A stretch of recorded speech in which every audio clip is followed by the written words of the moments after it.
keeps me on track. I am the director for the Presbyterian Preschool and Child Care Center. I'm definitely in my working clothes because every day we start usually at 7 o'clock in the morning. We open, and I'm greeted by children coming in up to the number of 75. Of those children, about 20 of them currently are on tuition assistance. The tuition assistance program is what we give back to the community because we are a definite part of the community. We're a central part of the city. We're right next to the bus station. So that gets to be real vital for parents who need that transportation, because one of the things you're going to find on tuition assistance is that if you really want to make a difference to some very special children, is that parents may need transportation. They may not have it. If you're talking about a parent who's just been through a drug rehab program and they're just now moving out of the halfway house into an apartment, that bus transportation also makes a big difference. But the biggest difference that we make is we connect to them. When you're in crisis as a family and you've been either homeless or you've had a major financial disaster in your family and you've lost your job and you're looking for a job, there's a part of you that removes yourself from the community. And our job is to make you feel back a part of that community, that you can get through these difficult times. And we do that by making sure that the children who usually feel it first, you've lost your job, you come home, you're worried about feeding them, you're angry at somebody, okay? And your child's going to know that. They're going to feel it in every part of their body. So for us, it's to help them get through all those crisis modes, make sure their children are safe and nurtured during the day, and at the same time doing what they developmentally need to do, and that's keep learning. Because there's a period in your life, and everybody knows it, between 0 and 5, that you get it all. You get the relationship building that you need to have to be nurtured and for your brain to grow. You're going to get the relationships beyond that, beyond your family, and that safety feeling of how safe do I feel to explore. You're going to get that, obviously, the large motor and the fine motor skills that you're going to need so that you're ready for school later on. And the only way you're going to do that is if we put out materials and curriculum and at the same time understand that that particular day, the child's not going to want to do it because maybe they didn't sleep well that night. Maybe they didn't have dinner and they're going to eat extra big that particular day. So our job is to try to do the very best we can with the children that come through our door, and to be able to provide for them what their parents cannot provide at that moment. Because their job's going to be, they've got to go to the workforce training programs to try to find a job. We actually have, there is no teen program here for young mothers to go to high school and finish their degrees.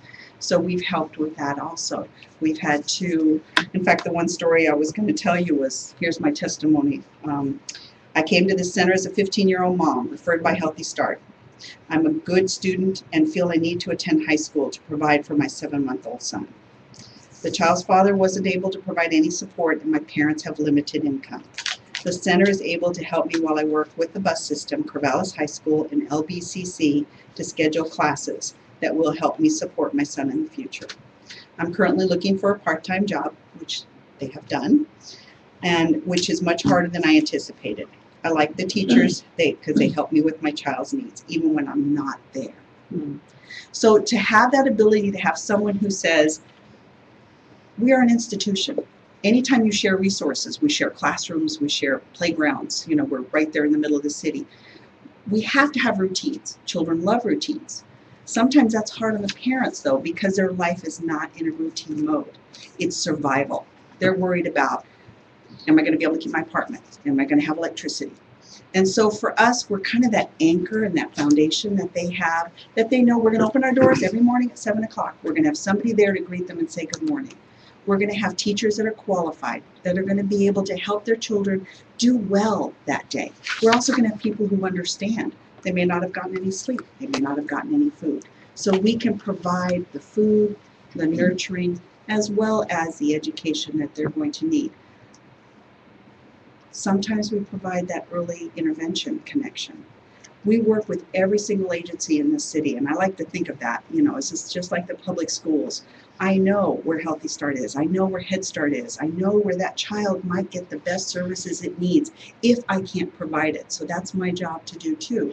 The teachers, the parents, and we all make sure we're connected to that parent on a continuous basis. Today, I talked to 2 of the parents because you're constantly keeping in contact with them. How's it going? If their child's been sick, you know, it's like when your child's sick, you go home, you take care of your child, you get paid sick leave. These parents don't. And the worst part is they get punished if they stay home and take care of their sick child because they're in the service industry. And the service industry doesn't, just like my service industry, sometimes doesn't want to recognize that your child has to come first. They can't come to my center if they're sick. That's the law of the health department. So those are the kind of things where we have to have that empathy, sympathy, and still abide by all the laws and the rules, but at the same time provide the one thing. They know they can be there even if they don't show up with that $50 until next week when they get paid, because we provide that tuition assistance. So it's that understanding of their limitations, of where they are at that moment for the families, not just the child who walks through the door in the morning.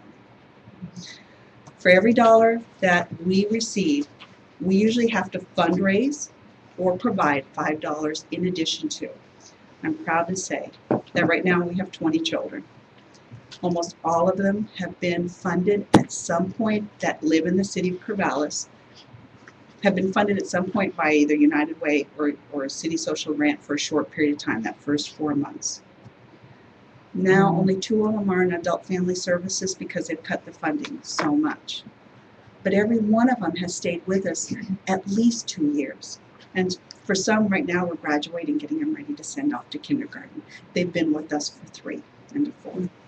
So for every dollar you're going to provide us with, we're going to give back from the community, somehow fundraising, Mother's Day tea come May 7th. We're going to come back and fundraise that extra $5 that we have to give for that every dollar. Presbyterian Church will help us, the community helps us, our parents will help us with fundraising. So that that child has that ability to stay with us as long as their need and the parents are eligible to be there. Any questions? Yes. All the children that are there, are they all coming from struggling families? No, and I think that's the difference between us and Head Start, and thank you so much for that question. In Head Start, you have every person who comes in there has to reach that eligibility unless they belong to Bates Hall, which is part of OSU. With us, 75%, remember 75 children, about 20, right? So 3/4 of those children are going to come from typical families, anywhere from middle class to usually upper middle class parents. So they get that ability to work with children who don't struggle. They get to see and mimic children who don't have that daily struggle and get to share. And it's really nice for my families who don't struggle because they also get to see we're really not so different. Even the behaviors, they go across classes. You know, we're still going to teach how to be respectful to each other and how to live with each other. We're a non-doctrinal program, so we have children actually from all over the world. We're close to OSU, so we have a lot of OSU faculty. So we have parents with skills that teach also. Any other questions? Are your tuitions, say, a flat fee across the board, or do you tier them by incomes or anything like that? Right. We charge full fees for all those up until from 100 to 300%. It's a sliding scale fee. So the idea is that as they earn more money, they pay more money. Okay. And that's because if you're making $500 on TANF, how much do you think you can afford to give me for childcare? Because you're trying to live on that and pay rent too, even if it's subsidized rent. So yes, it's definitely sliding scale fee, so that it's up to 300%, because even at that, 10% can make a big difference to a family that's middle class. Our fees are flat. It includes all meals and the tuition. Thank you. So I'm gonna, if there's more questions, again, get them to me, get them to the team, however you want to, and we'll